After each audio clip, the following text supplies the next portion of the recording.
Hello students, welcome on my channel AF classes 9th and 10th। Students, आज आपका social science का paper था और उम्मीद है पेपर बहुत अच्छा हुआ होगा। वैसे पेपर का जो स्टैंडर्ड है वो डिफ़िकल्ट नहीं था और ना तो बहुत इजी था। ये है कि मीडियम में कहा जा सकता है। पेपर का जो स्टैंडर्ड है वो मीडियम था। तो जैसा कि आप लोग पहले ही सॉल्व किए हैं कि वो क्वेश्चन जो कई सेक्शन में डिवाइड किया गया था, section A, B, C, D, इसमें कुछ क्वेश्चन आपको छोड़ने थे और नो रिस्पॉन्स आपको फिल करने थे। आइए हम दिखाते हैं आपको सेक्शन वाइज क्वेश्चन। पहले तो आप ये जानिए कि पेपर का जो सेट है वो 4 सेट है ना। ये जो सेट 4 है और उम्मीद है कि आप सब लोग का सेट नंबर 4 ही होगा। तो पहले हम सेक्शन A देखते हैं। सेक्शन A में 24 क्वेश्चन थे, जिसमें से आपको 4 क्वेश्चन छोड़ने थे और 20 क्वेश्चन आपको सॉल्व करने थे। तो इसमें क्वेश्चन नंबर 1 है, industrialisation began in which one of the following European countries in the second half of the 18th century. यानी कि second half of the 18th century में वह यूरोपियन कंट्रीज कौन था जिसमें इंडस्ट्रियलाइजेशन शुरू हुआ। तो वो कंट्री था इंग्लैंड, है ना। इंग्लैंड जो है, इंग्लैंड में इंडस्ट्रियलाइजेशन आया 1750 के बाद आया था। क्वेश्चन नंबर 2 देखते हैं, which type of governments were mainly driven in Europe after the defeat of Napoleon in 1815। तो 1815 में नेपोलियन को जब डिफीट किया प्रब कंट्री ने, तो किस टाइप की गवर्नमेंट बनी। तो वो है कंजर्वेटिव। ठीक है। क्वेश्चन नंबर 3 देखते हैं, which one of the following group of countries collectively defeated Napoleon in 1815। तो 1815 में जो वार हुआ था उस वार का नाम आपको मालूम है। उस वार का नाम है वाटरलू का वार, बैटल ऑफ वाटरलू, है ना। तो वाटरलू के वार में जो कंट्री थे वो 4 कंट्री मिल करके नेपोलियन को डिफीट किए थे। वो कंट्री थे ब्रिटेन, रसिया, प्रसिया और ऑस्ट्रिया, जिसे प्रब कंट्री कहा जाता है। प्रब कंट्री, प्रसिया, रशिया, ऑस्ट्रिया और ब्रिटेन। नेक्स्ट क्वेश्चन देखते हैं, in which one of the following country did the first liberalist nationalist upheaval take place in July 1830। तो इसका जो सही आंसर होगा फ्रांस होगा। क्वेश्चन नंबर 5 है, who among the following remarked when France नीजेस the rest of Europe catches cold. बहुत famous quotation है। इसका मतलब है कि जब फ्रांस को छींक आती है तो पूरे यूरोप को सर्दी हो जाती है। ये कहने वाले थे मेटरनिच। क्वेश्चन नंबर 6 है, who among the following was the architect of unification of Germany. यानी कि इनमें से किसे जर्मनी के यूनिफिकेशन का आर्किटेक्ट कहा जाता है। तो architect for the unification of Germany वो है बिस्मार्क। यानी कुछ इसका ए सही है। क्वेश्चन नंबर 7 है, who among the following had sought to put together a coherent program for a unitary Italian republic during 1830s।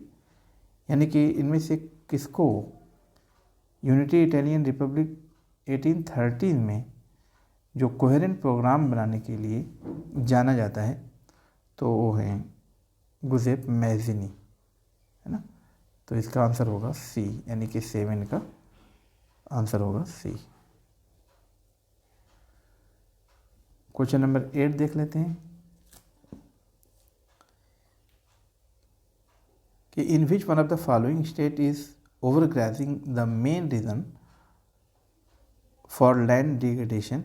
तो इसका आंसर होगा महाराष्ट्र। यानी महाराष्ट्र में जो ओवरग्रेजिंग होता है, इसकी वजह से जो लैंड डिग्रेड होती है, वो सबसे इम्पोर्टेंट स्टेट वो महाराष्ट्र में होती है ना। क्वेश्चन नंबर 10 देखते हैं, identify the soil which ranges from red to brown in colour and saline in nature. तो ये होगा एरिड सॉइल। क्वेश्चन नंबर 10 देखते हैं, which one of the following forces lead to maximum soil erosion in plains. तो सबसे ज़्यादा जो soil erosion होता है प्लेन्स में, वो उसके लिए जिम्मेदार होता है रनिंग वाटर, है ना, यानी इसका आंसर होगा सी, यानी कि माइनिंग की वजह से वहाँ पेड़ों को काटा जाता है। तो वही देखते हैं question number 11, deforestation due to mining has caused severe land degradation in which one of the following state. तो इसका आंसर होगा उड़ीसा, क्योंकि उड़ीसा में माइंस हैं, खाने हैं, इस वजह से डिफॉरेस्टेशन किया जाता है और इसका जो सीवियर रिजल्ट निकलता है वो है लैंड डिग्रेडेशन, तो उड़ीसा में है। क्वेश्चन नंबर 12 देते हैं, who among the following was proclaimed king of United Italy इन 1861। तो इसका सही आंसर होगा विक्टर इमैनुअल सेकेंड, यानी कि बी सही होगा। क्वेश्चन नंबर 13 देख लेते हैं, which one of the following subject is included in the union list. तो यूनियन लिस्ट में कौन सा सब्जेक्ट है आपको ये बताना है। तो कम्युनिकेशन जो है यूनियन लिस्ट का सब्जेक्ट है। 3 list, union list, state list, concurrent list, मैंने बताया था आपको। क्वेश्चन नंबर 14 देख लेते हैं, which one of the following element is not included in the Belgium model. तो इसको आप सब लोग ध्यान से पढ़िएगा तो समझ में आएगा आपको कि इसका सही आंसर होगा डी।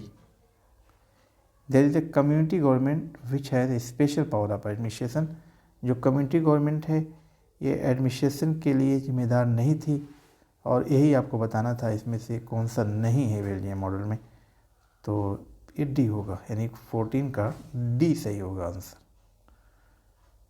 क्वेश्चन नंबर 15 देखते हैं, which one of the following countries is the example of holding together federation. तो मैंने बार बार आपको बताया है कमिंग टूगेदर फेडरेशन और होल्डिंग टूगेदर फेडरेशन, तो इसमें होल्डिंग टूगेदर फेडरेशन हो जाएगा इंडिया।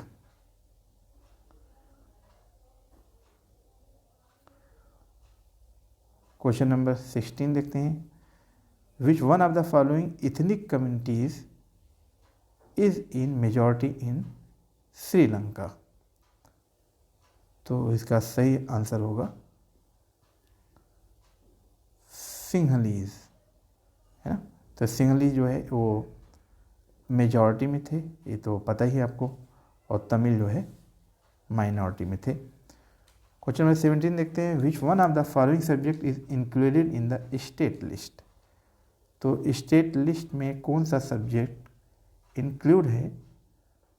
तो सबसे इम्पोर्टेंट इसमें बिजनेस आएगा। बिजनेस जो है ये स्टेट लिस्ट का सब्जेक्ट है और बाकी बैंकिंग, करेंसी, कम्युनिकेशन ये यूनियन लिस्ट का सब्जेक्ट है।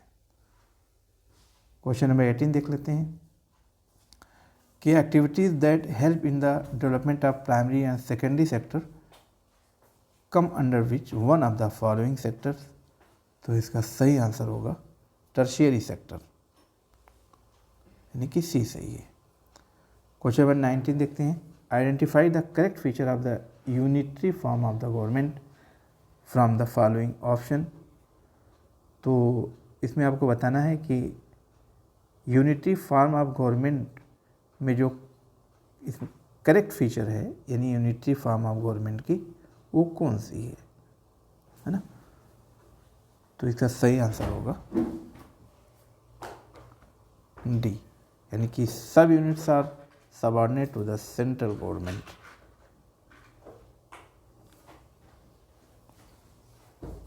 क्वेश्चन नंबर 20 देख लेते हैं, at the initial stages of development which one of the following sectors was the most important of economic activity.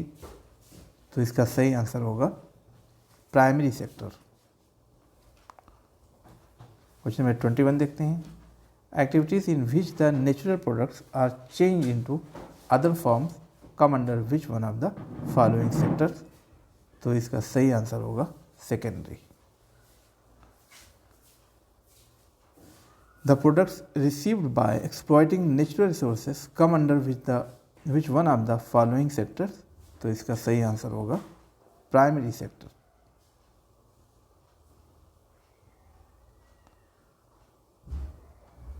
Question number 23 देखते हैं। Which one of the following factor is mainly responsible for declining water level in India.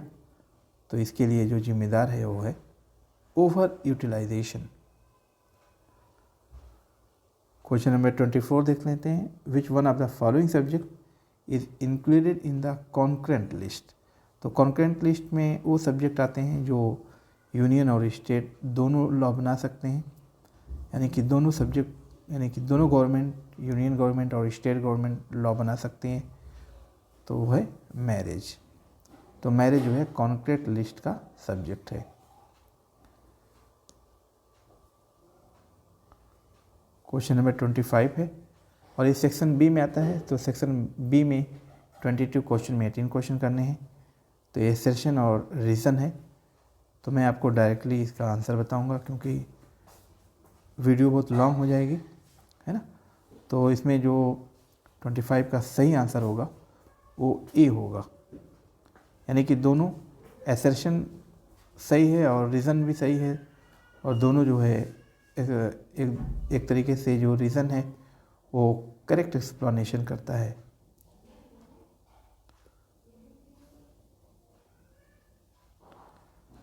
Question number 26 में देख लेते हैं। Question number 26 में आपको बताना है इसमें कौन सा सही है। तो इसमें जो करेक्ट ऑप्शन होगा वो होगा 1, 2 एंड 4 आर करेक्ट, यानी कि 3 ये सही नहीं है, बाकी सभी सही है 1 to 4, ठीक, यानी 1 to 4 are correct. Question number 27 है। इसमें आपको एसर्शन और रीज़न दिया हुआ है, इसमें आपको करेक्ट आंसर बताना है। तो मैं आपको डायरेक्टली बताऊंगा इसमें कौन सा सही है। तो उसका आंसर होगा ए, यानी जो weavers in Silesia had led revolt against contractor in 1845। तो वीवर्स जो है वो अपने कॉन्ट्रैक्टर के खिलाफ रिवोल्ट किया, क्योंकि जो कॉन्ट्रैक्टर्स थे उनके पेमेंट को रिड्यूस कर दिए थे, है ना, तो इसलिए वो नाराज़ हो गए थे। क्वेश्चन नंबर 28 देखते हैं। क्वेश्चन नंबर 28 में on which of the following modern aspect did the new Germany place a strong emphasis. तो इसका जो सही आंसर होगा 1, 2, 3, यानी इसका डी होगा 1, 2, 3, यानी ये फोर्थ जो है रॉन्ग है, यानी 1, 2, 3 इसका सही आंसर होगा, यानी ऑप्शन जो है डी सही है। क्वेश्चन नंबर 29 देखते हैं कि which one of the following Italian states was ruled by an Italian princely house. तो इसका सही आंसर होगा D, Sardinia Piedmont. Question number 30 देख लेते हैं। Identify the characteristics of Cavour among the following and choose the correct option. तो question number 30 का सही आंसर होगा B, only 1, 2 and 3 are correct, है ना, यानी कि वो 4 जो है ये रॉन्ग है। क्वेश्चन नंबर 31 देखते हैं। अच्छा, ये एसर्शन और रीज़न का क्वेश्चन है, इसलिए हम डायरेक्ट इसका आंसर बताते हैं। क्वेश्चन नंबर 31 का जो सही आंसर होगा ए, यानी दोनों सही है, और जो इसका रीज़न है वो एसर्शन को एक्सप्लेन करता है, ठीक है। नेक्स्ट क्वेश्चन है which among the following is not a problem of resource development, यानी कि एक प्रॉब्लम नहीं है रिसोर्स डेवलपमेंट की। तो इसका सही आंसर होगा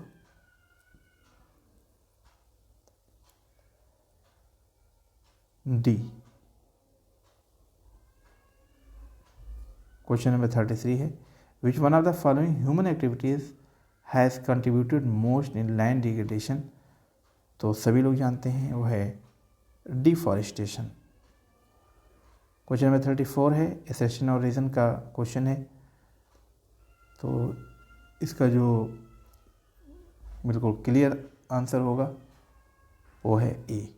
ज़्यादातर ए ही सही है, यानी कि जो एक्सप्लेन किया गया है वो बिल्कुल करेक्ट है, दोनों सही हैं, और जो रीज़न दिया है वो बिल्कुल करेक्ट है, वो एक्सप्लेन करता है।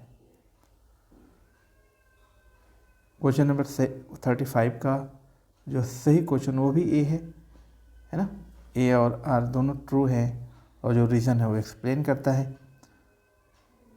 अगर मान लीजिए आपको समझ में नहीं आ रहा होगा, अगर ए आपने लगा दिया होगा तो आप ऐसे भी सही कर दिए होंगे। क्वेश्चन नंबर 36 देखते हैं। क्वेश्चन नंबर 36 में बिल्कुल ए ही सही है, क्योंकि जो रीज़न है वो एक्सप्लेन करता है, और दोनों सही हैं।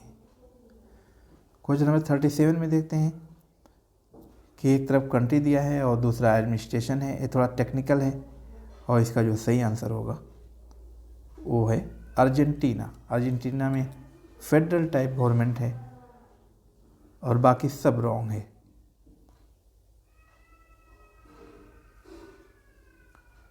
क्वेश्चन नंबर 38, क्वेश्चन नंबर 38 का जो आंसर होगा वो भी ए ही होगा, और उसका जो एसरेशन है और रीज़न है दोनों सही हैं, और जो रीज़न है वो एसरेशन को एक्सप्लेन करता है ना। क्वेश्चन नंबर 39 को देखते हैं।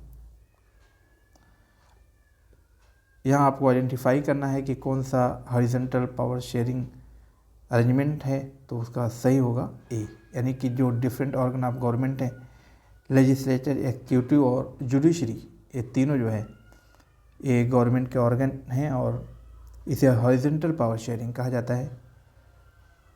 नेक्स्ट क्वेश्चन, ये 40 है, ये थोड़ा कन्फ्यूज़न का स्टूडेंट के सामने क्वेश्चन था, क्योंकि इसके दो आंसर थे ए और सी, तो इसमें दोनों सही है, चाहे जो ए लगाया हो चाहे सी लगाया हो, ये दोनों सही माने जाएंगे। ठीक है। क्वेश्चन नंबर नेक्स्ट देख लेते हैं। Which of the following countries is an example of coming together federation, तो इसका सही आंसर होगा यूएसए, है ना, America, United state of America. Question number next देखते हैं। थोड़ा सा हम क्वेश्चन की स्पीड को और बढ़ाते हैं, क्योंकि वीडियो लॉन्ग हो सकती है, इसलिए सोच रहे हैं कि कम टाइम में आपको पूरा क्वेश्चन सॉल्व कराया जाए। तो क्वेश्चन नंबर 42 कहता है कि what is not an integral part of government, तो इसमें जो गवर्नमेंट का इंटीग्रल पार्ट नहीं है वो है office of the prime minister, बाकी सभी पार्ट हैं।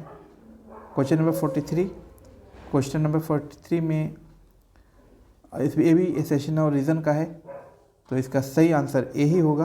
बिल्कुल आँख बंद करके आप सब लोग इसको सॉल्व किए होंगे, क्योंकि ज़्यादातर ऐसे क्वेश्चन जो एसेशन और रीज़न के हैं वो यही सही हैं। और क्वेश्चन नंबर 44 में थोड़ा मैथ अप्लाई हो रहा है। यहाँ पर अगर आप मैथ का रूल फॉलो करें तो इसका सही आंसर होगा, इसका सी होगा, है ना, 12,000 आएगा इसका आंसर। ठीक है। क्वेश्चन नंबर नेक्स्ट देखते हैं। Which one of the following sector shows the highest share of gross domestic product GDP in India, तो इसमें जो है टर्शियरी सेक्टर है, यानी कि सर्विस सेक्टर इसका सही होगा। Question number 46, which one of the following sector shows the highest share in employment in 2017-18, तो इसका बिल्कुल करेक्ट आंसर होगा primary sector. Question number next section C से है, और सेक्शन सी में इसमें जो है आपको केस स्टडी सॉल्व करना था, और इसमें इसी का आंसर जितने भी क्वेश्चन दिए हैं सब मिलेंगे आपको, लेकिन आप ध्यान से इसको पढ़े होंगे तो उम्मीद है कि जितने भी क्वेश्चन हैं वो सब सॉल्व कर लिए होंगे। तो इसमें 6 क्वेश्चन में 5 क्वेश्चन आपको सॉल्व करने थे, सिर्फ एक छोड़ना था। तो इसमें आपको हम दिखा दे रहे हैं, जैसे स्लैश एंड बर्न एग्रीकल्चर, ये जो नाम है मिल्पा है ना, ये रोका है, ये कनुको है, ये सब क्वेश्चन बने हुए हैं। तो हम अब एक एक करके इसको सॉल्व करते हैं। Question number 47, how is primitive subsistence agriculture. तो यहाँ पर जो इसका सही आंसर होगा it is based on shifting cultivation. Question number 48, the slash and burn agriculture is known as कॉनिको। तो इसका आंसर होगा वेनेजुएला, ये सही है। क्वेश्चन नंबर 49 में जो सही आंसर होगा वो रोका जो है, इसको ब्राज़ील में जानते हैं, यानी कि जो शिफ्टिंग कल्टीवेशन है या झूमिंग कल्टीवेशन है, रोका नाम से ब्राज़ील में जानते हैं। ये मैंने आपको बार बार बताया था। क्वेश्चन नंबर 50, इसमें आपको बताना है कि identify the major problem of झूमिंग कल्टीवेशन। तो इसका आंसर होगा लो प्रोडक्शन, यानी डी सही है। और 51 में देखते हैं, the India slash and burn agriculture is known as the Bewar. तो बीवर मध्य प्रदेश में इसको जानते हैं। क्वेश्चन नंबर 52 में देखते हैं, मैच कॉलम 1 और बी में आपको मैच करना है। तो इसका सही आंसर होगा ए का सी और दूसरे का डी और तीसरे का बी और चौथे का ए। इस तरीके से इसका आंसर होगा ए। आप लोग इसको प्रैक्टिस किए होंगे। और यहाँ पर केस स्टडी है, ये भी आप देख सकते हैं कि which one of the following economic sector in लक्ष्मी रिलेटेड टू। तो जो लक्ष्मी है वो किससे रिलेटेड है, आपको ये बताना है। तो है प्राइमरी सेक्टर से बिलोंग करती है। क्वेश्चन नंबर 54 में देखते हैं, which one of the following category the farmer is लक्ष्मी रिलेटेड टू। तो ये है मार्जिनल, है ना, तो इसका आंसर होगा मार्जिनल। क्वेश्चन नंबर नेक्स्ट देखते हैं, in which one of the following sector is under employment seen at the maximum. तो जो अंडर एम्प्लॉयमेंट है, यानी कि जो एक तरीके से बहुत कम बेरोजगार हैं, बहुत कम रोजगार आप कह सकते हैं, अंडर एम्प्लॉयमेंट सीन सबसे ज़्यादा किस में दिखाई देती है, तो है एग्रीकल्चर में। एग्रीकल्चर में क्वेश्चन नंबर 56 में देखते हैं, how does construction of dams and canal create employment large number in rural areas. यानी कि रूरल एरियाज में, यानी गांव में अगर एक नहर बनाई जाए या डैम बनाई जाए, यानी डैम और नहर बनाई जाए, तो किस तरीके से एम्प्लॉयमेंट वो प्रोड्यूस करते हैं।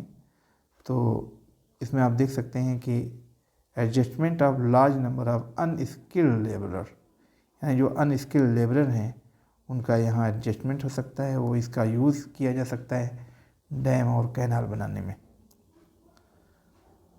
क्वेश्चन नंबर 57 देखते हैं, which one of the following is the main result of increasing irrigation facilities in the field of agriculture. तो इसका सही आंसर होगा इंक्रीज इन प्रोडक्शन। यानी अगर आप इरिगेशन को बढ़ाएंगे, यानी कि सिंचाई को बढ़ाएंगे, तो प्रोडक्शन ज़्यादा होगा। क्वेश्चन नंबर 58 में देखते हैं, which one of the following means of irrigation generally comes under the public sector.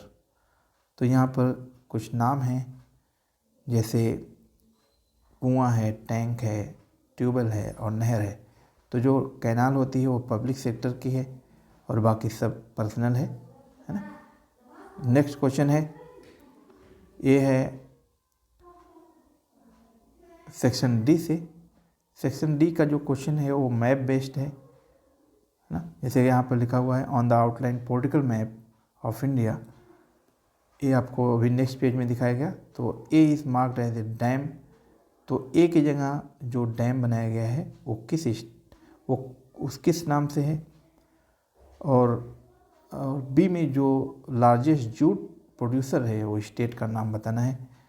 तो यहाँ पर जो 59 का आंसर होगा वो हीराकुंड डैम है जो कि उड़ीसा में है। और इसमें जो लार्जेस्ट जूट प्रोड्यूसर है वो वेस्ट बंगाल है। तो यहाँ आपको हम मैप दिखा रहे हैं। यहाँ पर देखिए,